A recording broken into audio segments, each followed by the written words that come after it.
the Chinese and American players are warmly applauded by the audience for their rigorous morale and excellent skill.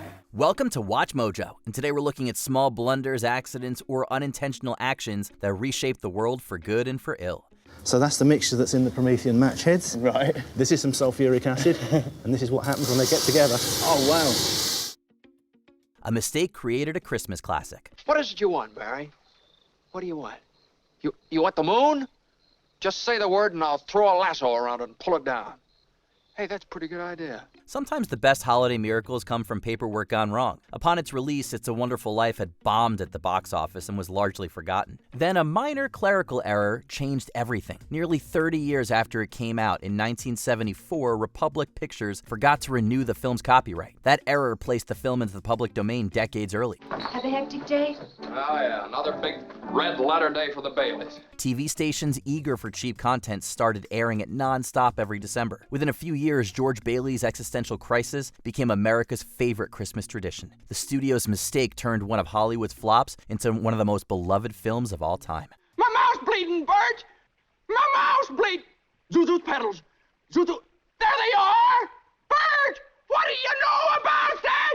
Merry Christmas! A hasty departure turned the tides of war. The fortunes of war had shifted, this time in favor of the British. And knowing that for perhaps the first time in the Battle of the Atlantic, the advantage was suddenly theirs.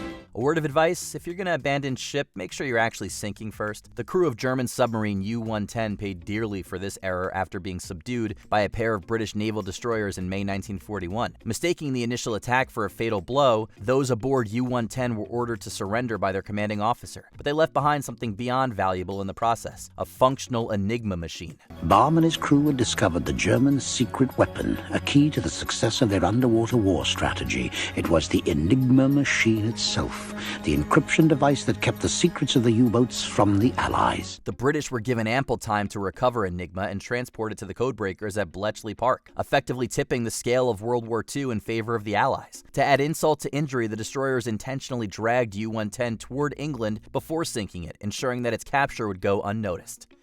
The kid didn't give up, did he?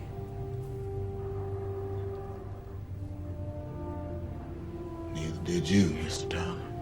Titanic locker key. The key belonged to Sidney Sidornery, a 23-year-old ship's steward.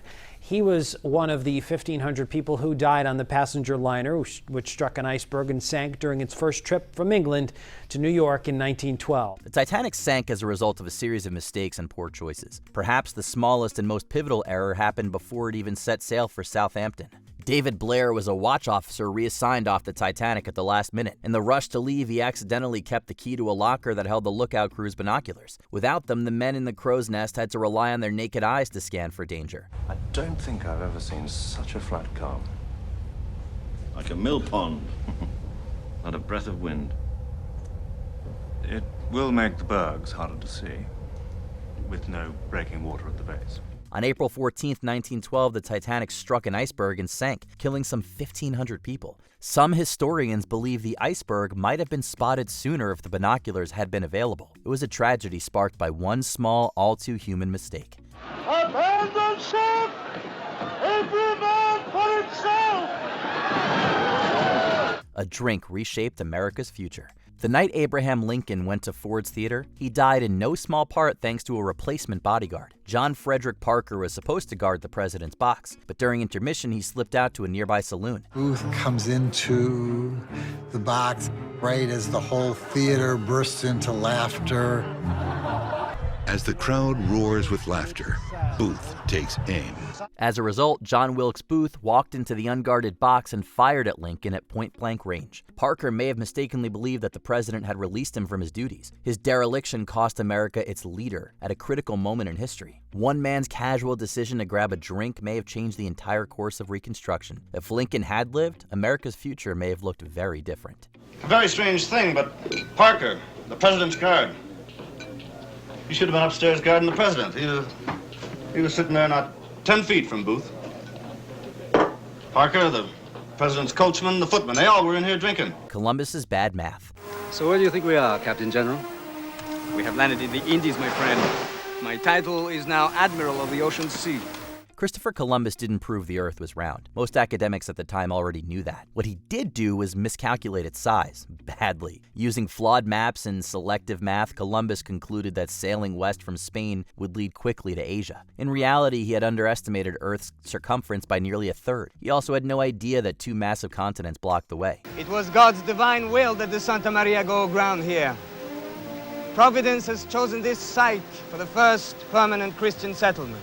By all logic, his voyage should have failed. His ships didn't have nearly enough supplies to reach Asia. Instead, he stumbled into the Caribbean, convinced he'd found a shortcut to India. His bad mathematics changed the world. By reaching the West Indies, Columbus unleashed centuries of conquest, colonization, and exploitation.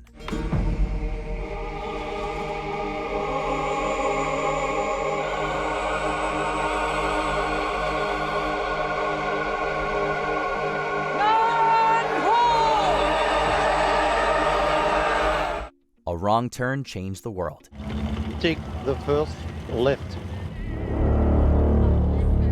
The history of the entire 20th century was rewritten thanks to a single wrong turn. It was June 28, 1914, and Archduke Franz Ferdinand of Austria had just narrowly survived a bombing attempt. Serbian nationalists in Sarajevo were determined to kill him. Shaken but defiant, he insisted on continuing his visit. He also wants to publicize the fact that he is a reformer. When the Archduke inherits the throne from his uncle, he plans to stop the oppression of the Bosnian Serbs and give them a say in how the empire is run. His driver, however, wasn't informed that the route had changed. When the motorcade took a wrong turn, the driver tried to back up, stalling the car. By sheer coincidence, one of the assassins, Gavrilo Princip, was standing nearby at a cafe. Seizing the moment, he fired 2 shots that killed the Archduke and his wife. That single navigational error triggered a chain reaction of alliances, declarations, and battles that erupted into World War I. The first shot mortally wounds Duchess Sophie. The second hits the Archduke in the jugular vein. He too will die within the hour. And it's fair to say that that bullet, that second bullet, has enormous consequences in history. Matches. I don't suppose you could recommend a few techniques that we could use? Well, the matches that were used earlier, maybe from 1800, were called Promethean matches. Along with the wheel, harnessing fire is one of humanity's most important early inventions. It took thousands of years to improve upon that invention, and even then it happened by accident. In 1826, English chemist John Walker was mixing chemicals while trying to develop a new type of lighting compound. After stirring the mixture with a wooden stick, he noticed a dry lump forming on the tip. When he tried to scrape it off, it suddenly ignited in a burst of flame. Oh yeah, look. There we go. Oh, wow.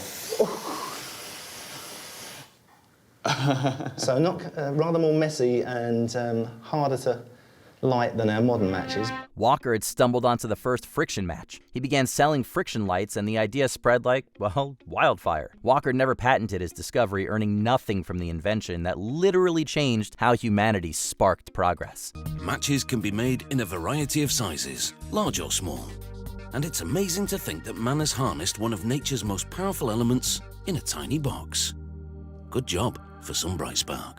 Smoke detectors. So if I only have smokes, can I pull one of these out? Absolutely. Can I? Yeah. Oh, that's cool. And that's a great idea to do. One man's failure ultimately saved millions of lives. After the horrors of World War I, Swiss physicist Walter Jaeger set out to build a poison gas detector. To his chagrin, his prototype didn't work. Frustrated, he lit a cigarette, which immediately set off the alarm. The smoke particles had interfered with the device's electrical current, triggering a reaction. By accident, Jaeger had invented the first ionization-based smoke detector. It would take decades to refine and commercialize, but by the 1970s, the technology was saving lives around the world. A gadget meant for war ended up guarding homes instead.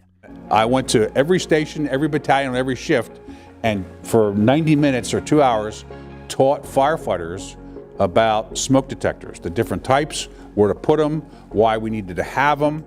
A missed bus and ping pong diplomacy. I thought I was going back to Vietnam, but instead they decided the best way for me to fight the communists was to play ping pong.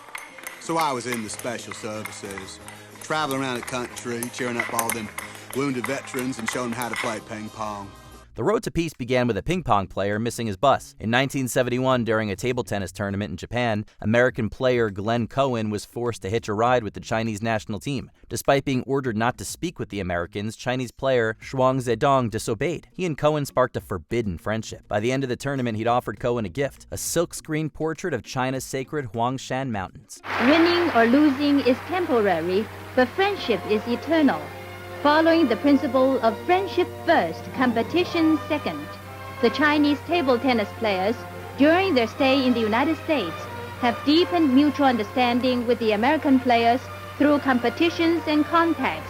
Photos of the exchange went global. Relations between the nations warmed for the first time in over 20 years. Within months, the U.S. table tennis team was invited to China. That in turn paved the way for President Nixon's 1972 visit, which normalized relations between the countries. Liang says table tennis can quickly shorten the distance between people. That's why he's now committed to training and encouraging people to realize that ping pong is a fun sport. Before we continue, be sure to subscribe to our channel and ring the bell to get notified about our latest videos. You have the option to be notified for occasional videos or all of them. If you're on your phone, make sure you go into your settings and switch on notifications. Penicillin. Tell us how you discovered penicillin, Professor Fleming. Well, it was an accident, really. I left a culture plate of Staphylococcus in my lab over the summer break, and well, I was about to throw it out when I noticed that mold had grown on the culture plate. Medicine's greatest breakthrough started with a bit of mold and a messy lab bench. In 1928, Scottish bacteriologist Alexander Fleming returned from vacation to find that a petri dish of Staphylococci had been contaminated by mold. The bacteria around it had somehow died. That mold, Penicillin notatum, turned out to be the world's first true antibiotic. Fleming published his findings in 1929. In 1954, his research had led to the development of a usable drug. By World War II, penicillin was mass-produced and saving countless soldiers' lives. Infections that once killed now had a cure. A forgotten petri dish ended up redefining modern medicine.